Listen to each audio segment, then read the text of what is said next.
আজকে হেলদি স্যালাডের রেসিপির মধ্যে আমি নিয়ে নিয়েছি পনির, মিনারেল ফাইবার, অ্যান্টিঅক্সিডেন্ট যুক্ত ব্রোকলি। এটাই হলো স্যালাডের মেইন ইনগ্রিডিয়েন্টস। কিছু বেসিক মশলা দিয়ে পনিরটাকে মাখিয়ে নেব।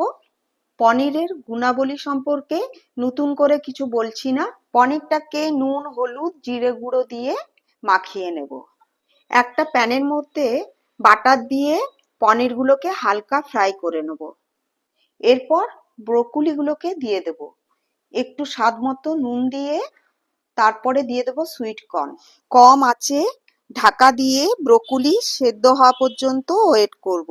সেদ্ধ হয়ে গেলে উপর থেকে chilli flakes, oregano, black pepper, উপর থেকে পাতিলেবুর রস আর ধনেপাতা ছড়িয়ে এই হেলদি স্যালাডের রেসিপি পরিবেশন করুন।